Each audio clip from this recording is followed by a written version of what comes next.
Welcome back to Exoprotein Cookie Gaming. This is a multiple part series where I'm uploading all types of videos for the killers and the survivors of the Dead by Daylight game.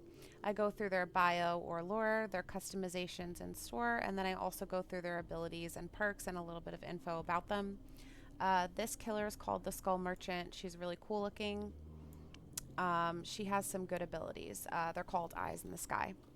So basically, she has these drones that can spot you guys on the map as a survivor. I would definitely want to run her as a killer. I want to try her soon. Alright, so the Skull Merchant begins the match with 6 drones. Press the power button to deploy a drone. Deploying a drone grants undetectable for 8 seconds. Once detected by a scan line, a survivor gains scan immunity and cannot be detected by other scan lines for a few seconds.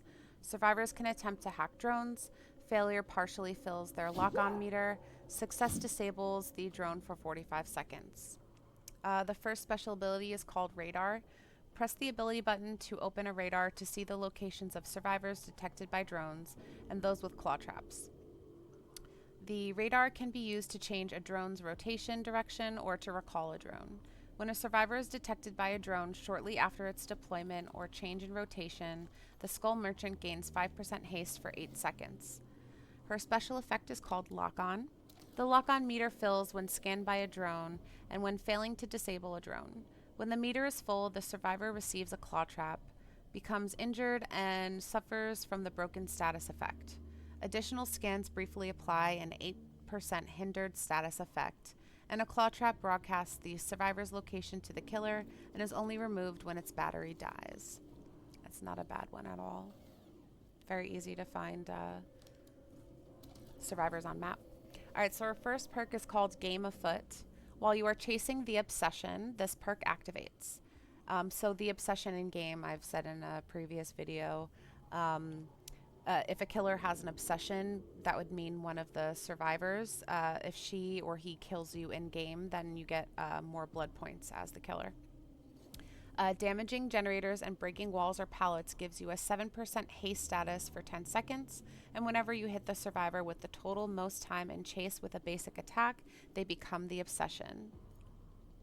That's actually good, because you can switch obsessions, and if one is harder to get, and you can get another survivor easily, you can get more blood points easily, so it's not bad at all.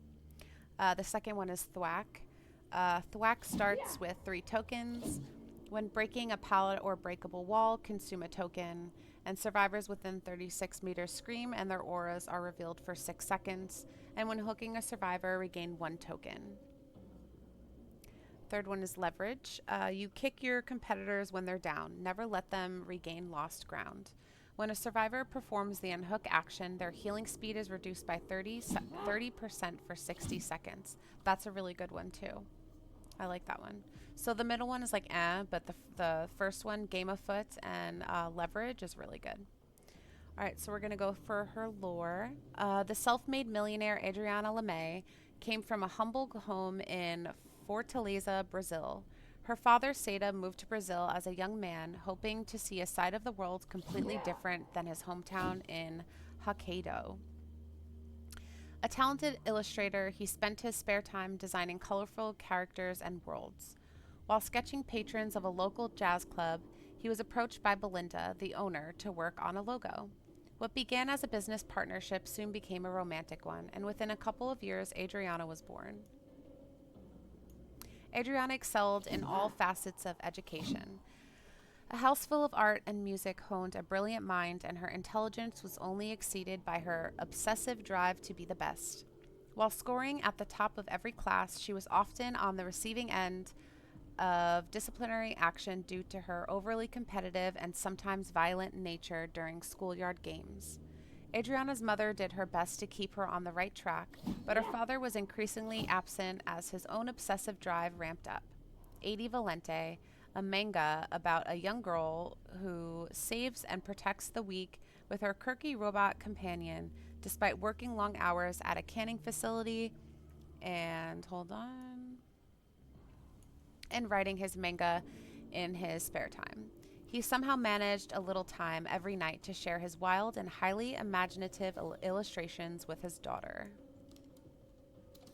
By middle school, Adriana was courted by a fancy private school due to her high performance, and needing money, Seda spoke to publishers about his unpublished manuscripts. He managed to find a small local publisher to carry Ada Valente, but it meant more work than he could handle. He eventually lost his job at the cannery, giving him more time to develop and illustrate his series. Adriana loved the manga, but the family was forced into hard times. In her final semester, Seda requested higher royalties, but the publishing company went into administration and decided to cut the series. No longer able to afford the school fees, Adriana was pulled out the elite academy, where she was at the top of her class.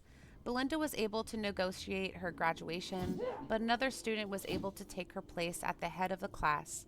Adriana was furious.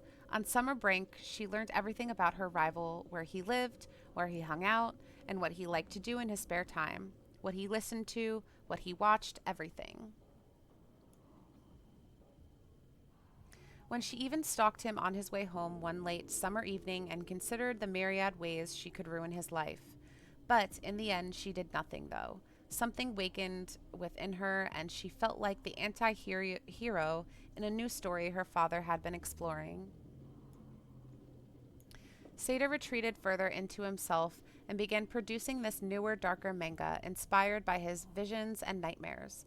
A manga about a woman who hunts and guts the weak in a nightmarish realm with drones made of salvaged skulls and bones. But unable to sell this manga, Sonjadores Sombrios, the family became solely reliant on Belinda's income. Adriana, looking for ways to make her own money, started a website dedicated to the world of Brazilian manga. It became a runway success, and significant advertising dollars started to roll in. She realized she had no real interest in writing for it, though, so she convinced other kids to write it for free while the money flooded in. The second she got an offer, she sold the site and never looked back. Proud of her accomplishment, she came home to show her parents the queue. She never got a chance to show her father, though. She walked out the door that morning, never to return, leaving only a stack of unpublished manuscripts about the skull merchant mercilessly hunting those she deemed worthy of her efforts. To help her mother, Adriana began to study at the library, teaching herself investment and economics, and soon tripled her money. By the age of 18, barely with a high school degree, she had already become a self-made millionaire. As stories of this investment wonderkind spread across Brazil, more and more doors opened for her. Before long, she had the kind of money that allowed her to buy small companies that she would replace with non-union workers and sell at a profit. The only breaks she took from her corporate obsession was to pore over her father's manuscripts, trying to understand his chilling world that he had created. By her mid-20s, she was regularly flipping companies while finalizing on a real estate firm. 2 members of the board moved to block the sale, pointing to the trail of hollowed-out husks she left in her wake. Adriana was frustrated. It took her weeks to find out who the holdouts were, but when she did, she thought about how it would feel to hurt them. She learned everything about the directors, stalked their every move, manipulated them into attending a conference in Switzerland, and while on retreat in the Alps, she made her move. Inspired by the skull merchant, the feeling something within demanded expression. She tracked them with a prototype drone and brutally dismembered them with a cruel 2-bladed weapon. The rush of emotion and adrenaline was unlike anything she had ever experienced before, and the company was hers. Thus began an unsettling cycle: swoop in on a business, destroy anyone standing in her way, and then gut the company for maximum profit. She targeted companies with larger-than-life CEOs and hoped one would present a challenge. No one ever did. They just disappeared unremarkably. An aggressive manner of a fireworks company known for his survival tours was her last target, right at home in Brazil. Survival tours, a perfect cover. Adriana lured him into a decommissioned airship hangar. The hunt started at dawn and went the distance, with her still tracking him well into the evening. Locating him, she used one of her drones to direct him to a dead end when a pair of kites suddenly appeared on camera and the feed died. Her face hardened, her eyes widened in disbelief as she slammed her laptop shut and charged to where the drone had crashed. There she found her prey reaching out to someone in the glowing dark for help. Witnesses. Not part of the plan. Without a second to lose, she plunged her blade through his stomach, exposing meat, bone, and dying heart. Holy crap. The vitiated body staggered left and right, sending a shower of red over the green foliage. As her victim collapsed with a thud, she turned to the young witnesses. Wrong place, wrong time. They broke into a sprint. She gave a chase, her blades thirsting for more blood. The lush green of the trees melted into a thick black fog. Real life warped into something like Sonhadorus Sombrios. A sick grin crept across her face as she rushed forward to begin a new chapter in her life. We're going to look at her clothes now. All right. This one is called Cyber Assassin. That one's cool. Dark Dreamer. Dark Hero. It's like a punk rock one. Encroaching Darkness. This one is awesome. So cool. I like that one. Fire Moon CEO. Heartstopper. Oh my god, look at her mouth. It's so crazy. Opening Gala. That one's really cool too, with all the gold and jewels and stuff. Oh my god, I love this one. This has to be my favorite. I love that one. That'd be a good like Halloween costume. Brutal Stalker. Cruel Stalker. These are going to be the ones that are like the same, just changing colors.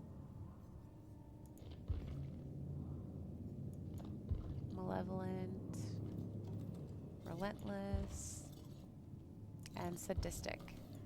And that's what she comes with. That's her default. Alright, thank you again for watching these videos. Please don't forget to like and subscribe, and don't forget to add me on Twitch, where I go live multiple times a week. My Twitch name is Exo Protein Cookie. Thank you so much for watching.